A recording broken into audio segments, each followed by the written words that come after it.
오늘은 내 인생의 홍수 이런 주제로 주님 주시는 말씀을 함께 나누기를 원합니다.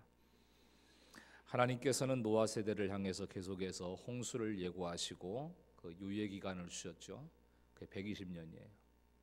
유예 기간을. 그러나 홍수가 왔을 때 사람들은 왜 이런 일이 왔냐면서 속수무책으로 헤매고 무너지고 쓰러졌습니다.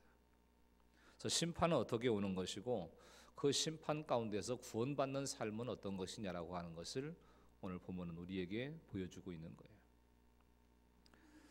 먼저 방주를 피하면 반드시 홍수 심판이 온다는 거예요. 방주를 피하면. 자, 성경 구절 몇 구절 봅니다. 6절 시작. 홍수가 땅에 있을 때에 노아가 600세라. 11절 노아가 600세 되던 해 둘째 달 곧 그 달 11의 날이라. 그날에 큰 기품의 샘들이 터지며 하늘의 창문들이 열려. 17절 홍수가 땅에 40일 동안 계속된지라 물이 많아져 방주가 땅에서 떠올랐고. 24절 물이 150일을 땅에 넘쳤더라. 또 창세기 8장 3절 4절은 이런 말씀입니다. 시작. 물이 땅에서 물러가고 점점 물러가서 150일 후에 줄어들고 일곱째 달 곧 그 달 11의 날에 방주가 아라랏산에 머물렀으며. 자, 이게 뭐냐면 이 홍수 심판은 역사적이고 실제적인 사실이라는 거예요. 어떤 전설이 아니라는 전설이 아니다. 이 홍수서라는 세계 여러 곳에서 발견이 되는데 그러나 정확한 날짜와 기간이 명시된 곳은 성경밖에 없어요. 그러니까 홍수 이 사건이 설화라거나 전설이라거나 신화가 아니고 실제이고 역사다라고 하는 사실을 증거하고 있는 거죠. 성경이.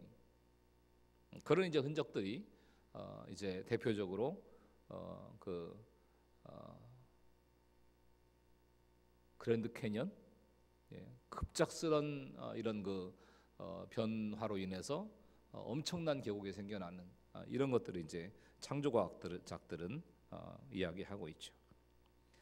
자, 오늘 말씀은 기품의 샘들이 터지고 하늘의 창문들이 열렸다고 말씀합니다. 하나님이 천지를 창조하시면서 궁창 아래 위로 나누셨던 물층을 깨버리셨어요. 밑에서는 기품의 샘들이 터지고 위에서는 하늘의 창들이 열려서 어디로도 도망갈 수가 없는 이런 이제 홍수였다는 겁니다. 물층이 깨졌기 때문에 홍수 이후의 인류는 그 물층에서 보호해주던 이런 오존층이라든지 또 자외선이라든지 이런 부분들을 걸러내질 못해가지고 추위와 더위를 겪게 됐습니다. 그 이전에는 그런 게 없었어요. 추위와 더위를 겪게 되고 수명이 단축되기 시작합니다. 그럼에도 이 일은 있어야 할 사건이었는데 하나님은 이미 인간이 마음에 계획하는 바가 악함을 보시면서 몇 년 동안 참으셨다고 했나요? 120년을 참으신 거예요. 120년. 그러니까 이 홍수 사건에서 하나님이 너무하셨다 이렇게 얘기할 사람은 아무도 없다는 거죠. 항상 그 마음에 계획하는 것이 악할 뿐임을 보셨다는 거예요. 그리고도 120년을 참으신 거예요. 21절부터 23절 말씀 같이 읽습니다. 시작. 땅 위에 움직이는 생물이 다 죽었으니 곧 새와 가축과 들짐승과 땅에 기는 모든 것과 모든 사람이라. 육체에 있어 그 코에 생명의 기운이 숨이 있는 것은 다 죽었더라. 지면의 모든 생물을 쓸어버리시니 곧 사람과 가축과 기는 것과 공중의 새까지라. 이들은 땅에서 쓸어버림을 당하였으되 오직 노아와 그와 함께 방주에 있던 자들만 남았더라. 자, 육의 죽음을 위해서 심판을 주시는 거예요. 생명이 있는 것들은 다 죽음을 맞는 심판이 있습니다. 그러니까 심판은 죽으라고 죽는 거예요. 죽으라고 주는 거다. 그러니까 나는 죽었다, 아무것도 할 수 없다라는 고백을 하기까지 심판을 주신다는 거죠. 근데 이 어마어마한 물심판 가운데서 살아남는 것이 있으니 뭐가 살아남았을까요? 물고기가 살아남았겠죠. 물에서는 자유로우니까. 그러니까 하나님은 방주에 드릴 동식물에 대해서 알려주셨는데 물고기를 들여오라고 하는 말씀은 없어요. 그러니까 이 땅을 물심판과 불심판으로 강하게 심판하셔도 모든 사람이 다 변화되는 건 아니다. 모든 인류를 하나님께서 구원하시길 원하시지만 그러나 모든 사람들이 구원받는 것은 아니다. 그러니까 심판으로는 사람을 변화시킬 수가 없는 거예요. 심판 가지고 오직 그리스도의 보혈만이 사람을 변화시키고 살리는 줄로 믿습니다. 오직 보혈만이. 그러니까 온 세상이 심판을 당하는데 물고기처럼 살아남는 사람이 있어요. 근데 그 사람에게 구원도 없고 간증도 없고 교회를 나와도 늘 심령이 냉랭하고 헌신이 뭔지를 모르고 성령의 충만함이 뭔지를 모르는 사람이에요. 모두가 죽어가는데 관심도 없고 상처도 받지 않습니다. 죽으라고 오는 심판 가운데서 혼자만 살아남아가지고 감사도 모르고 은혜도 모르고 그렇게 또 죽어가는 거예요. 그러니까 죽으라고 오는 심판에서는 잘 죽어져야 되는 거예요. 하나님, 제가 죽었습니다. 저는 아무것도 할 수 없습니다. 근데 아직도 우리는 내 의지, 내 신념, 내 실력 가지고 일어나려고 그래요. 똑똑한 사람일수록 홍수가 오면 제방을 쌓고 피할 곳을 만들어서 나는 절대로 홍수에 쓰러지지 않겠다, 이렇게 얘기합니다. 이런 사람들의 주제가는 내 힘으로 재난을 막았다, 아니면 내 힘으로 앞으로의 재난을 막아나겠다. 이런 종류의 사람들의 주제가인 거예요. 그러나 여러분, 대단한 가인의 문명도 이 홍수를 막지를 못했습니다. 인간의 힘 가지고는 홍수 심판을 막을 수가 없는 거예요. 때로는 이 심판의 기간이 굉장히 길어 보이고 지루해 보이는 때가 있습니다. 150일 동안을 방주 안에 있는 것이기 때문에 길게 느껴지는 거죠. 그런데 심판의 기간이 너무 길다, 150일이 너무 길다, 미치겠다, 그러면 그곳이 지옥인 거예요. 그러나 내 죄를 보면서 내가 하나님 앞에 범죄한 죄악의 모습들, 하나님께서 용서하신 내 죄의 모습들, 이걸 바라보면 이 150일의 홍수 기간이라고 하는 것은 너무 짧구나, 그렇게 느끼면 그것이 천국이 되는 거죠.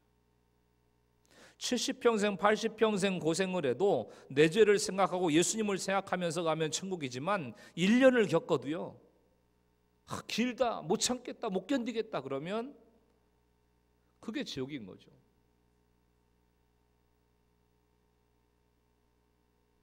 그러니까 잘 우리의 모습을 살펴볼 필요들이 있는 것입니다.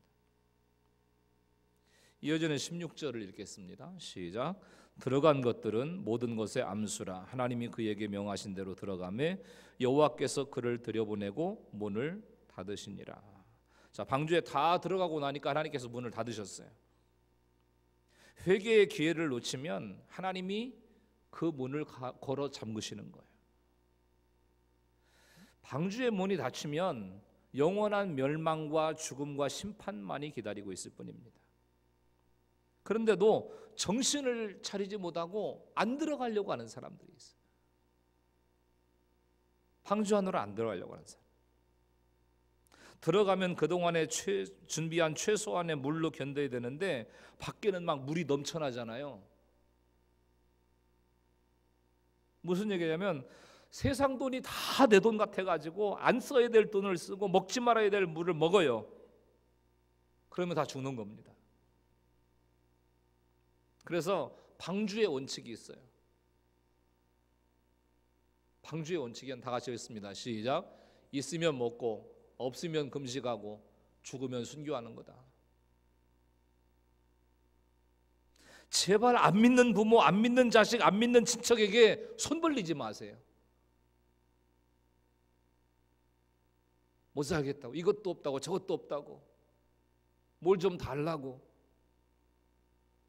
안 믿는 사람들에게 이런 얘기 하지 말자고요.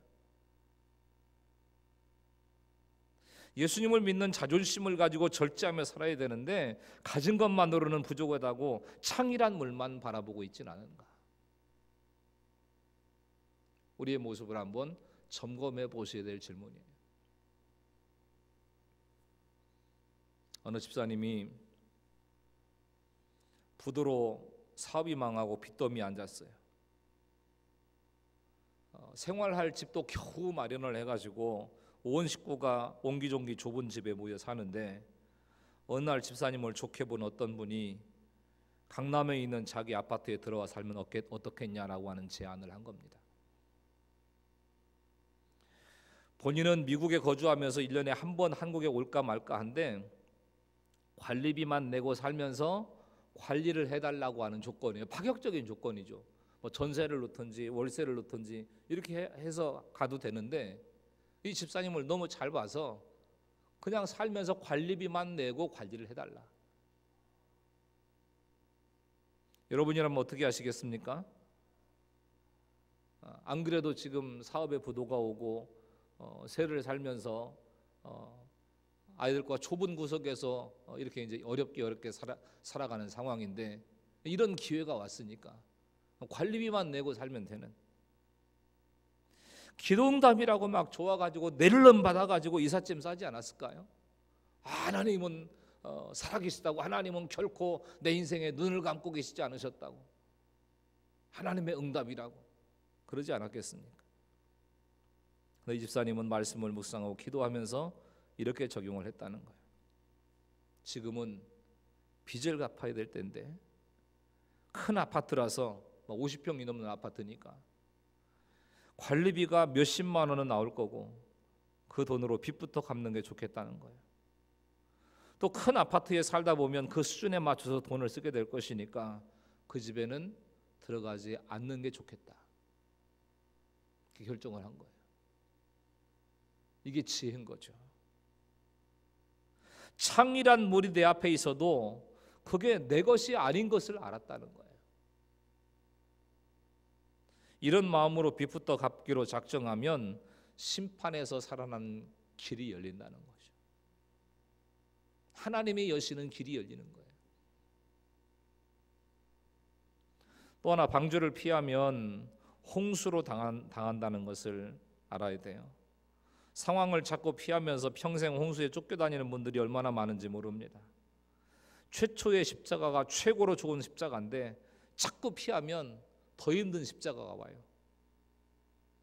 그러니까 잠잠히 방주에 들어갈 때 심판이 구원으로 바뀌는 역사를 보게 되는 것입니다. 홍수처럼 모든 것을 쓸어버리는 사건에서 당황하면서 헤매고 있는지, 나와 다른 이들의 악을 회개하고 심판으로 내 욕심과 집착과 중독을 쓸어버리신 것에 대해서 감사하고 있는지, 내 인생의 홍수를 통해서 우리가 한번 생각해 보셔야 될 부분들인 거죠. 1절에 한 번 더 성경 구절 몇 구절 읽겠습니다. 7장 1절 시작. 여호와께서 노아에게 이르시되 너와 내 온 집은 방주로 들어가라.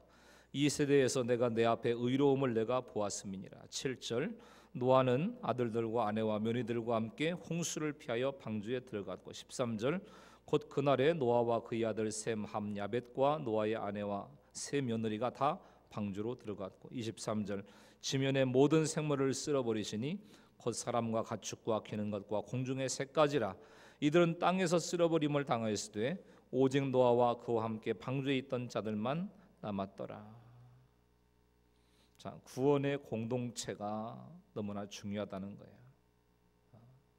방주에 들어간 사람들은 다 구원받았어요. 그러니까 노아의 가족, 노아의 공동체는 구원의 공동체였다는 거예요. 노아의 아들들이 잘나고 똑똑해서 방주에 들어간 게 아니라는 겁니다. 방주를 지으면서 수치를 당하고 조롱을 당하는 노아를 자녀들이 보았기 때문에 함께 방주에 들어간 거예요. 그러니까 자녀들 때문에 너무 걱정 안 하셔도 돼요. 우리에게 아무리 험악한 역할이 주어지더라도 노아처럼 예수님만 믿고 예수님만 붙들고 가면 우리의 자녀들을 향해서 예수님이 오시는 날이 있을 줄로 믿습니다.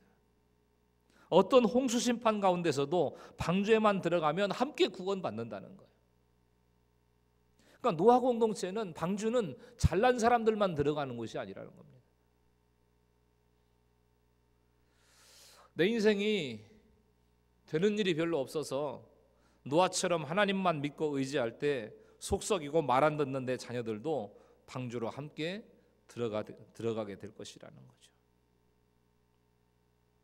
그러면 어떤 준비를 해야 되느냐? 미리미리 예수님을 길로 놓고 가는 것이 최고의 준비예요. 고린도전서 10장 13절을 보겠습니다. 시작. 사람이 감당할 시험 밖에는 너희가 당한 것이 없나니 오직 하나님은 미쁘사 너희가 감당하지 못할 시험 당함을 허락하지 아니하시고 시험 당할 즈음에 또한 피할 길을 내사 너희로 능히 감당하게 하시느니라. 하나님의 시간전에 7일 전에 이들이 홍수를 피해서 방주로 들어가 있었어. 이미 홍수가 오지 않는 것이 피할 길이 아니라 예수님이 길이시라는 거예요. 환경이 변하게 해달라는 기도, 하늘의 창이 닫히고 기품의 샘이 막히게 해달라는 기도는 바른 기도가 아니에요. 7일 전에 방주에 들어가 있는 것이 가장 안전하고도 살 길이다. 미리 방주에 들어가 있는 것. 말씀으로 준비하면 이 땅의 삶이 전부가 아니라는 사실을 알게 돼요. 저 지난주부터 갑자기 몸살 기운이 와서 이제 몸살이 한번 와가지고 되게 앓으면 또 사역에 지장이 있을 것 같으니까 얼른 이제 병원으로 저를 끌고 가더라고요. 제 아내가. 제가 병원을 잘 안 가니까. 그래 이제 어느 정도 나았어요. 그렇게 지냈는데 제 아내가 이제 좀 상태가 안 좋다고 그러더니 가서 이제 진단을 받아 보니까 독감인 거예요. 독감, A형 독감. 저는 한번 앓고 지나갔으니까 살짝 지나갔으니까 괜찮겠거니 이제 싶어서 조심은 하기는 했지만 이게 또 아프기 시작한 거예요. 월요일부터 주일 예배를 마쳤는데 월요일부터 또 상태가 이상하더니 나도 독감일 리가 있나 싶어가지고 이제 있는데 이게 영 약을 먹고 해도 낫질 않아가지고 그래 이제 다시 병원을 갔더니 의사가 갸우뚱하면서 한번 검사를 해보자고 검사를 했더니 독감이라는 거예요. 아무것도 못 하겠더라고요. 일주일 동안 꼬박. 어제까지 누워 있어요. 어저께 이제 교회 잠깐 나와가지고 뭘 좀 해보려고 이렇게 이제 나오는데 막 다리가 다 후들후들 걸리고 최대한으로 다스리고 추스리고 해가지고 이제 오늘 선 거예요.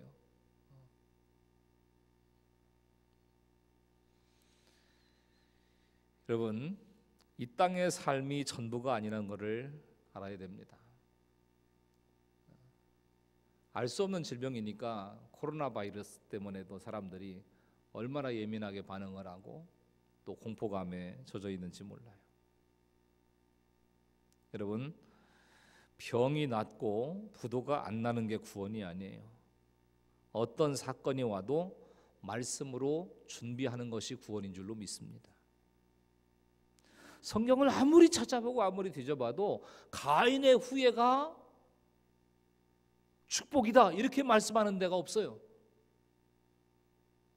막 바벨탑을 쌓고 문명을 이어가고 예술계를 휘어잡고 경제계를 휘어잡는 이런 세상적인 가치의 복을 축복이라고 얘기하지 않습니다. 예수님을 빙자해서 성공을 간증하는 게 축복이 아니라는 거예요. 예수님 믿었더니 이만큼 성공했다. 예수님 믿었더니 이만큼 잘 살게 됐다. 예수님 믿었더니 이런 문제가 해결됐다. 이런 예수님을 빙자한 야망을 포기해야 된다는 거예요. 100% 죄인인 내가 하나님 없이 뭘 이뤘다고 자랑할 수가 있겠냐는 거예요. 하나님 없이. 내 인생이 때로는 콩가루 같고 누추해도 거기서 예수님만 나타내면 영광 돌리는 인생이 된다. 심판을 구원으로 바꾸어서 남을 도와줄 수 있다는 거예요. 그 초라한 삶에서 어떻게 그렇게 예수님은 있는지 보여주는 게 참된 영광이다. 그 힘든 환경 가운데서 어떻게 예수님을 믿고 어떻게 예수님을 드러내는가? 이게 진짜 영광이라는 거예요. 그리고 최소한의 순종을 통해서 구원의 역사를 이루시는 것입니다. 8절 9절 읽습니다. 시작.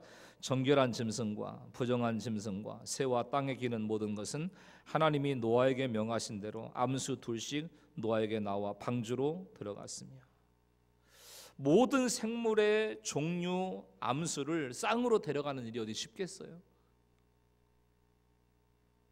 어떤 때는 수컷은 있는데 암컷이 없고 암컷은 있는데 수컷이 없고, 그걸 쌍으로 데려가는 게 그냥 간단한 일이 아니에요.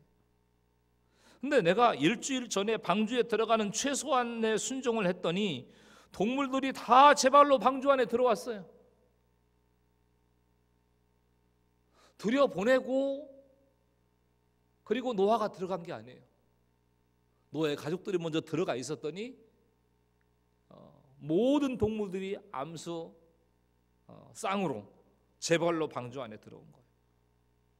그러니까 내가 하나님을 신뢰하고 최소한의 순종을 하면 인간으로 할 수 없는 일들을 도와주시더라는 거죠. 하나님이 도와주시더라. 모세가 홍해 앞에서 손을 바다 위로 내밀었을 때 홍해가 쫙 갈라졌어요. 만약에 모세가 혹시라도 백성들이 보는 앞에서 이게 200만 300만 명이 되는 이스라엘 백성 앞에서 홍해야 갈라져라 하고 이제 손을 내밀었는데 아무 일도 일어나지 않으면 어쩌나 하는 걱정에 순종하지 않았더라면 어떻게 됐을까요? 출애굽도 못하고 추격해오는 바로의 군대에 다 몰살당했을 거예요. 여러분, 교회에서는 예배와 양육이라고 하는 최소한의 순종을 잘 하셔야 돼요. 내가 교회에서 이제 진행하고 있는 양육이나 훈련 가운데 들어오지 않아도 나는 얼마든지 신앙생활 잘할 수 있다. 천만의 말씀이에요. 양육받지 않고 자기 스스로 성장하는 사람은 없어요. 그게 최소한의 순종이라는 거예요. 이렇게 키워주겠다는데, 이렇게 하나님의 사람으로 훈련시켜주겠다는데, 이게 최소한의 순종이라는 거예요. 최소한의 순종. 예배 가운데 들어오는 것, 양육과 훈련 가운데 들어오는 것. 홍수 심판 가운데서도 양육받겠다라고 하는 다짐이 최소한의 순종인 거예요. 그러면 상상하지 못할 곳에서 하나님의 도움을 경험하시게 됩니다. 하나님이 일하시는 하나님의 일하심을 보게 된다는 거예요. 그리고 17절부터 19절까지는 방주에 들어가면 구원의 사명을 감당한다라고 하는 말씀을 하십니다. 같이 읽습니다. 17절 19절 시작. 홍수가 땅에 40일 동안 계속된지라 물이 많아져 방주가 땅에서 떠올랐고 물이 더 많아져 땅에 넘침에 방주가 물 위에 떠다녔으며 물이 땅에 더욱 넘침에 천하의 높은 산이 다 잠겼더니. 자, 아직 비가 오지 않아도 방주에 들어가서 잠잠히 기다리고 있으면 생각하지 못한 방법으로 하나님이 구원해 주신다는 거예요. 물이 많아져서 방주가 떠올랐고 물이 더 많아지면 천하의 높은 산까지 다 덮였다. 이게 무슨 얘기냐면 우리 인생 가운데 고난의 양이 차면 뜨게 된다는 거예요. 고난의 양이 차면. 그리고 그 양이 차서 뜨게 되면 온 천하의 험한 산과 높은 산들이 다 덮이게 된다. 그 창이란 물에. 고난의 양이 차야 된다라고 하는 얘기는 더 많은 고난을 당해야 된다라고 하는 그런 뜻이 아니에요. 무슨 뜻이냐면 어떤 고난이든 그 속에서 하나님의 뜻을 깨닫는 것이 내 고난의 양이 차는 거예요. 하나님의 뜻. 왜 이런 고난이 왔을까라고 하는 것을 이제 생각하다가 이게 내가 뭘 잘못해서 그랬다, 아니면 누가 그 장난질을 쳐서 그렇다, 누가 방해해서 그렇다, 돈이 모자라서 그렇다, 뭐 여러 이유들을 대지만 그런 게 아니고 그 고난, 어떤 고난이든 그 안에서 하나님의 뜻을 깨닫는 것,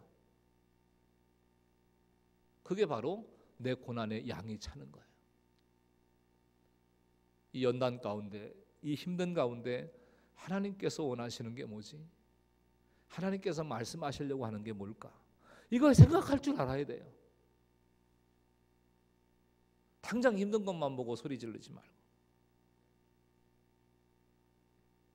고난이 계속되더라도 그 자리에서 내가 구원을 위해서 할 일이 있다는 것, 하나님이 맡기신 사명을 감당하는 것이 물이 많아져서 떠오르는 인생이에요.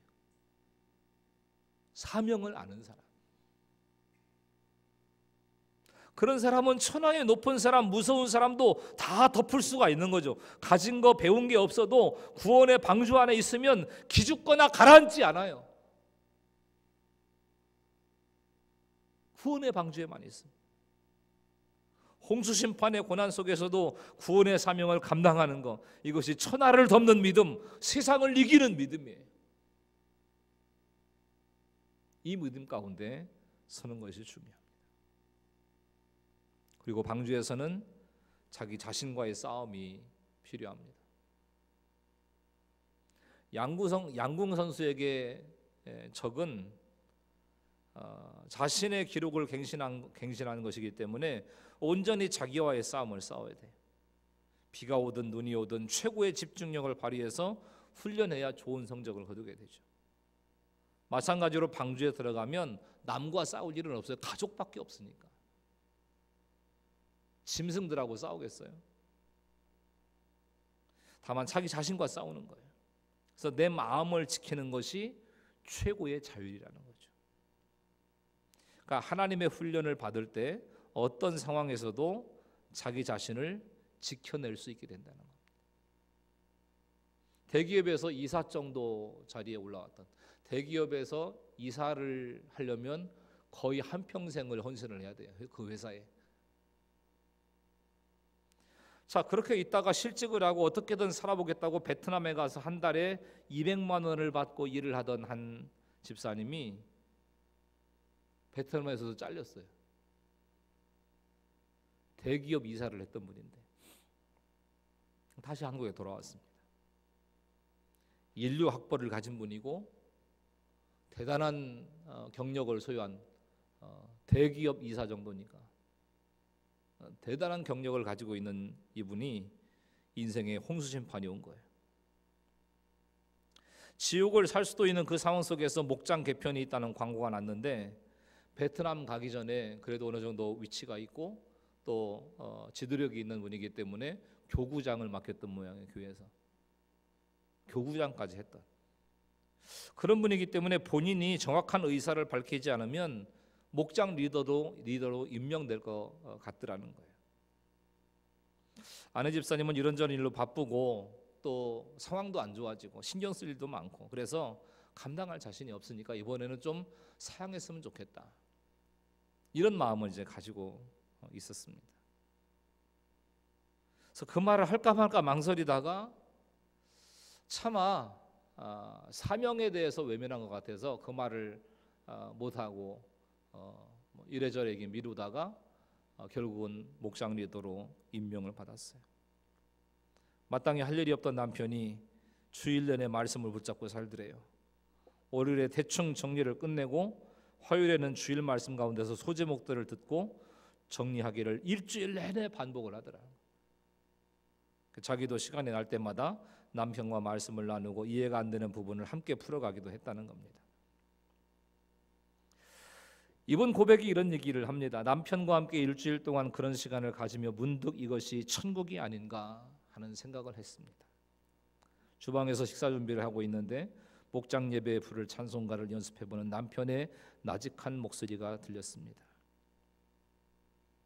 이 세상에 근심된 일이 많고 참 평안을 몰랐구나.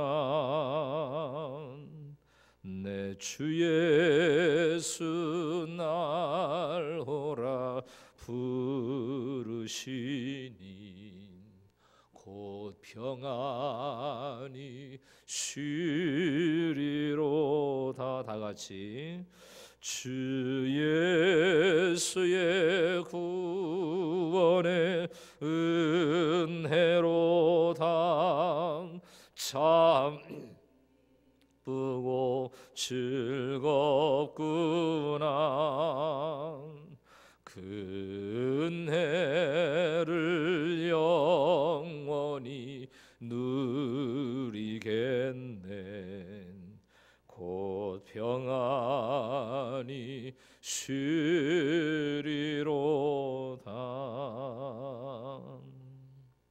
아멘. 이런 평안은 돈이 많다고 누리는 것도 아니고요, 권세가 있다고 누리는 것도 아니고, 마음이 가난한 자에게 주시는 위로부터 오는 평안함이 깨달아져서 눈물이 주르륵 흘러내렸다는 거예요. 이건 돈 많다고 오는 평안도 아니고, 힘 있다고 오는 평안도 아니고, 하늘 위로부터 내려오는 하늘의 평안이다. 그게 감사해서 눈물이 흐른 거예요. 여러분, 천국은 오직 여호와 이름을 부르는 에노스의 후손만 들어갑니다. 세상과 비교하지 마세요. 학벌과 옛 경력을 자랑하면서 내가 왕년에 어떤 사람인데, 내가 어떤 대우를 받던 사람인데 큰 소리 치지 말자고요. 예수님의 후손은 가인도 아벨도 아니라 다른 씨 셋의 계보에서 나왔습니다. 아담의 3대손은 불치병의 한계 상황, 정적으로 무능하고 부패하다라고 한 이름을 가지는 에노스였어요. 그 장애를 가지고 온 에노스의 모습을 바라보면서 그 부모가 뭐 그렇게 대단하고 그렇게 예뻐 보였겠어요. 노아의 식구들 역시 잘나서가 아니라 노아 곁에 있었기 때문에 방주에 들어간 거예요. 믿음의 사람 곁에 붙어 있었기 때문에.